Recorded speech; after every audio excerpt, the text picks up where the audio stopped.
Hello, everybody, and welcome to some more WARNO tournament action.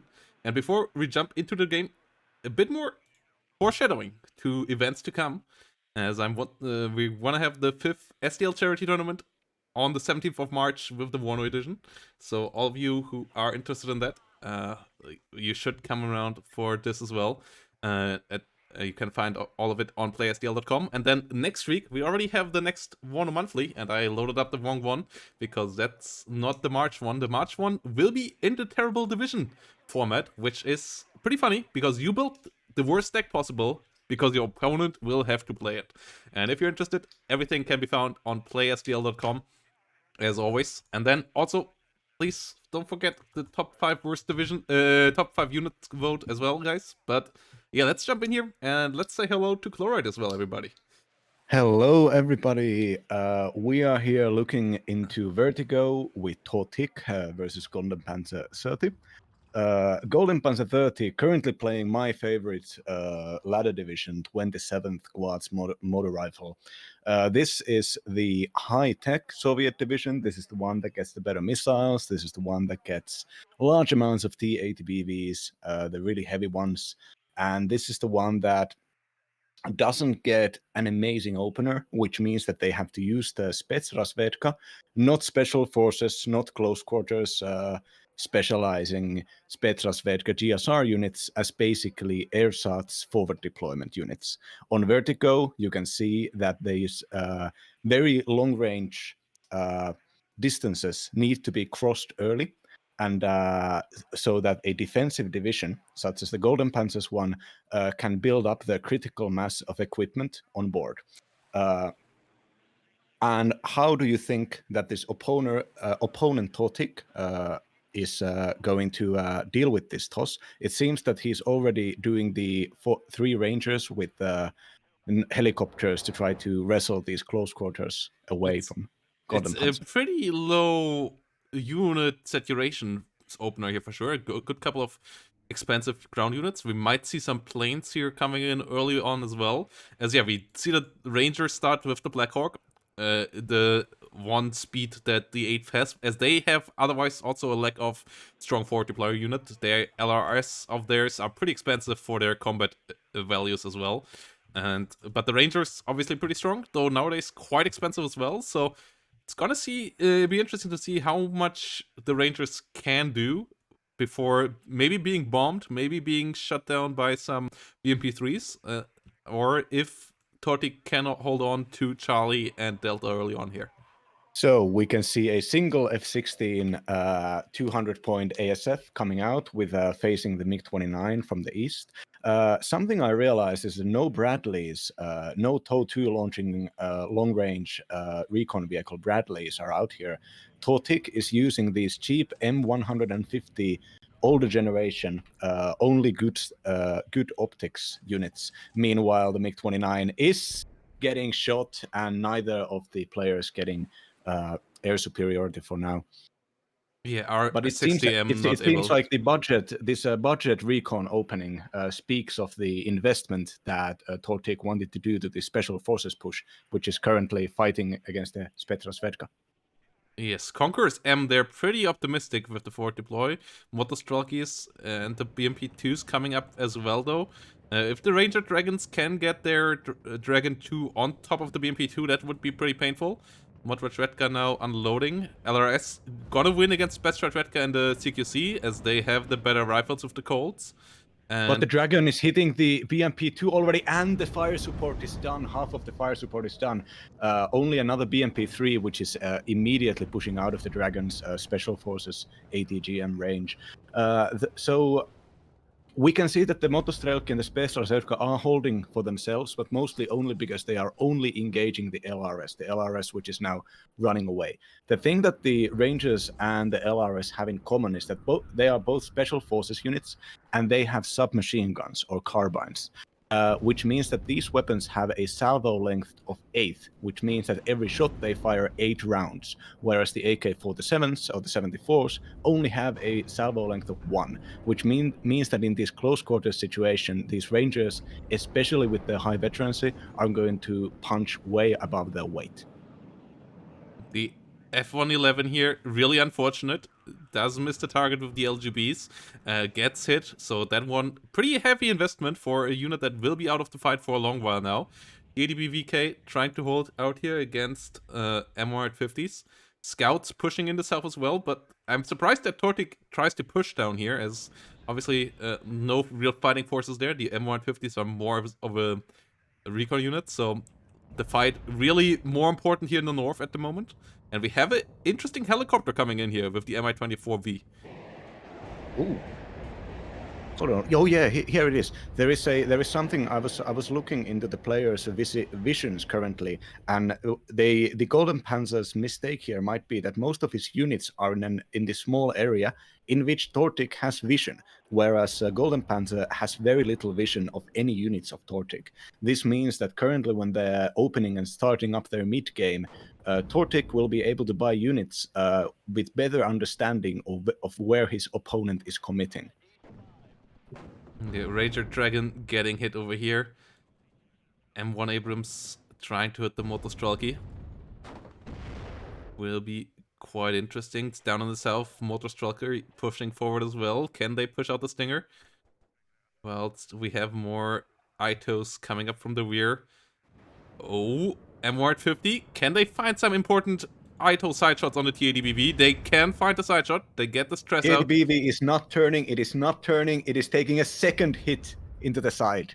If the M150s will get the kill here, that would be a devastating blow for Goldenpanzer. Puts the smoke up now. But, oh, it hits the Strela as well. Another really big loss here. And the good thing about the TOW is, yes, it isn't a great DPS ATGM, but it is at least a full 2,625 meter range ATGM, and they find the side shot. Damn, the LGB would have taken this out anyways, but now there is absolutely nothing on Goldenpanzer's side. Goldenpanzer attempted to call the bluff of Tortique and realized that there was very little really defending this side, but with just a small amount of extra recon, small amount of, well, anything really, he could have maybe managed to get this side and be currently defending it with the command tank instead of, not having anything there. Very, very big mistake, in my opinion. Yeah, really good start for Tortique. They really had a fantastic start here. Itos under fire in the north, trying to retreat. The Motorstrelkies and BMP3s at least are still a lot of fire bases, so Tortique, they will have to find a way to evacuate the Rangers and LRS a bit back, because the BMP3 fire has done some damage there, but both the LRS and the Ranger Dragon alive for now, as is the M1CP, so as long as the Hammett there can do the job and bring them back up to strength, they will still be obnoxious. And the Ural at least resupplying the Mi-24 in the rear, but the question is, can Tortique maybe push in the south now? Yeah, the only unit currently in the south is the Rasvedka Saperi, whose job will most likely be to alert Goldenpanzer out of these M60 patterns. Goldenpanzer does have a Su-17 AT plane, which will likely be able to stop this push for now. But it seems like a tank buildup as well as a Bradley cavalry fighting vehicle are pushing into the middle here. Though the Conqueror's M might be getting yes, it does get a single hit into the a Conqueror's M in a correct position. Did some damage. I think the Goldenpanzer up in the north is showing very much what the strength of the 27th is, which is the very large amount of soft damage that they can do with their fire support vehicles. The BMP3s, BMP2 AGs are amazing at this, even though he's currently losing them to the Itos. Having to buy these Itos was a signal of how powerful the light and medium vehicles of the 27th are. If you allow them to keep shooting your fortified infantry, you're not going to have fortified infantry alone. It was a frontal hit there on the M60, I believe. It was just barely an angle there to allow for a frontal hit instead of a side hit. TADBV here engaging the Rangers and the Ito. And yeah, the M60 is rolling up northbound now, trying to get away here. Well, it's the TADBV fighting against the ATGM spam of the I2 and the Rangers. Pretty heavily stressed out, but BMP3 helping out big time as well. It seems like the Ranger 2s and the LRS might fall here. Ooh. No, was this the final BMP3? Yeah, this was the supporting file is immediately shutting down now that the T80BB needs to shut down. It seems like Tortique believes in the top push so much, and believes also in the control of the very top side, which he hasn't taken.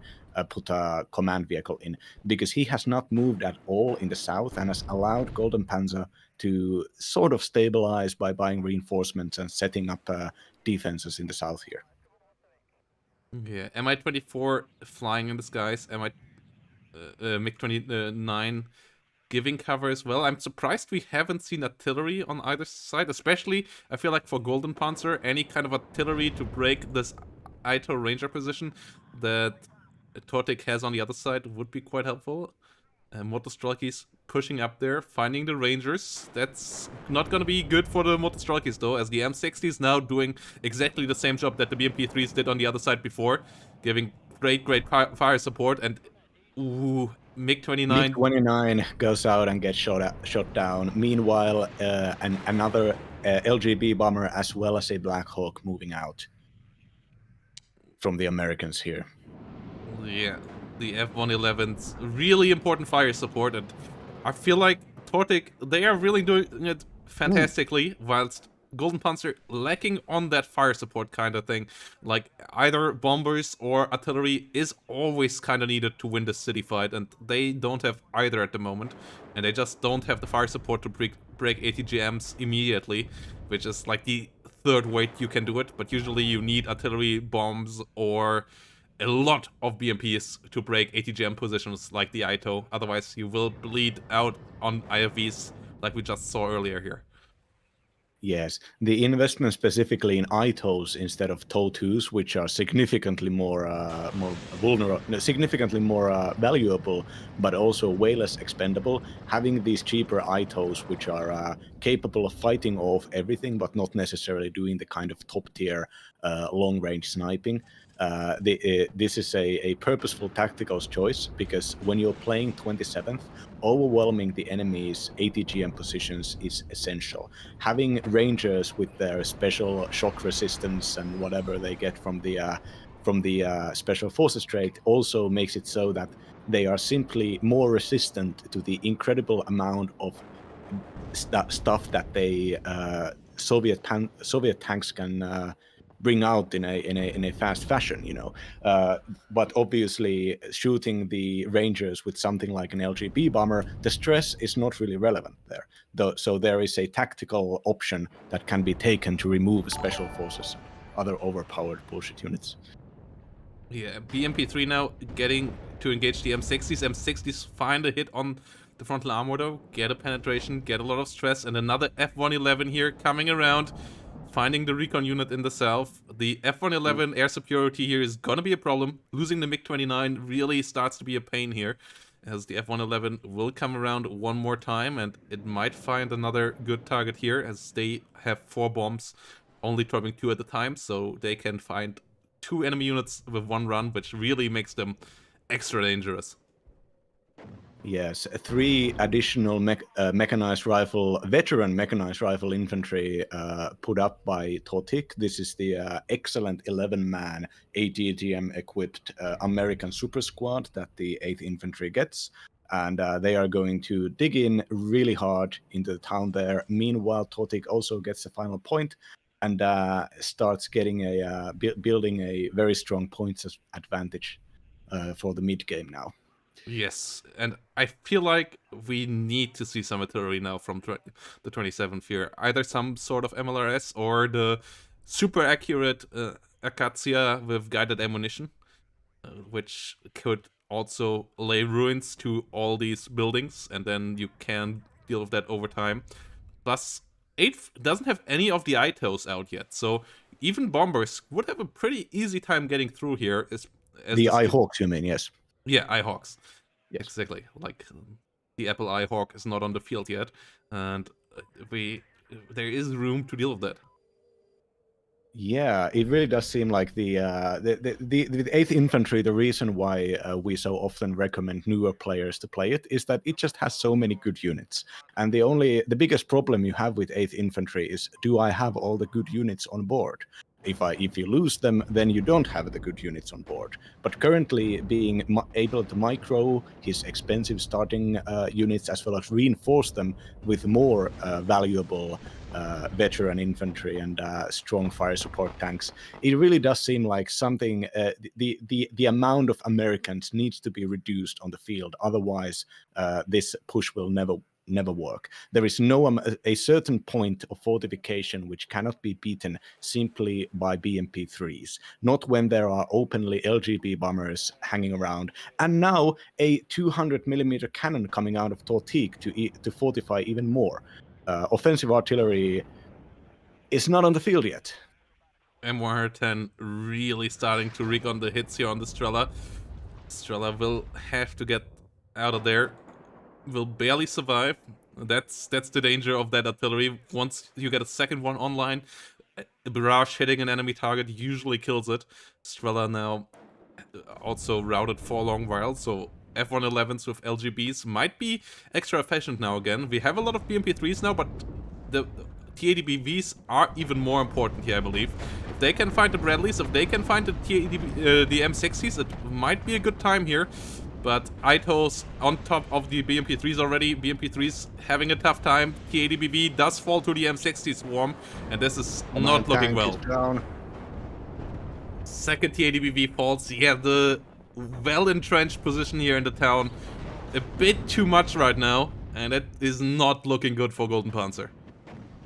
Yeah, in Tortique's position, the way you can see the supply vehicles have been put up there is that at any second he can take his infantry away from the front positions and put it into a building right behind to start healing and reinforcing. This is with small amounts of micro, incredible efficiency can be achieved. And now we can see that all the Soviet troops need to all retreat at once instead of the Americans, which could reinforce meanwhile fighting. And Tortique has managed to fortify the southern position with an extra Abrams.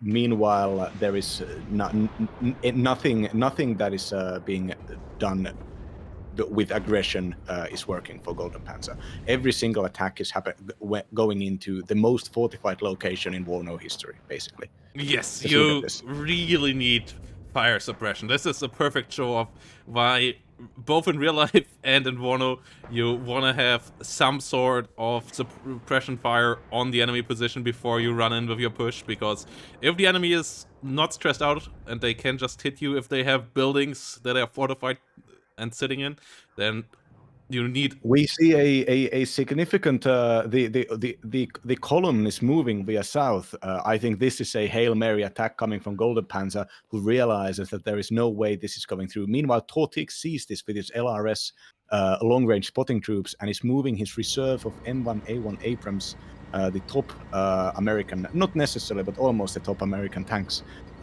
to combat long range. This kind of wounded attack that Goldenpanzer is going to attempt. Is Goldenpanzer no mortars, no smokes, not air control. This is a very desperate situation once again into the bridge. BMP3 finds a good hit here, finds the kill. The Ito onto the BMP3, and yeah, those tanks are already, there's no real power behind Goldenpanzer here. One T-80BV still moving to the south, but against 3 enemy Abrams here already sitting in position. The F111's coming around as well. It might go down, but gets a triple kill with its bomb there. Fantastic hit, and there we go. GGVP. Oh. Yeah, just all game I was checking which side has more recon, and when you choose Tortique's vision, you could see that Tortique constantly had an understanding of what was going on, and when you looked at Goldenpanzer's vision, there was nothing. Goldenpanzer barely even spotted the units that were shooting at him, and the kill loss ratio here speaks to this recon advantage.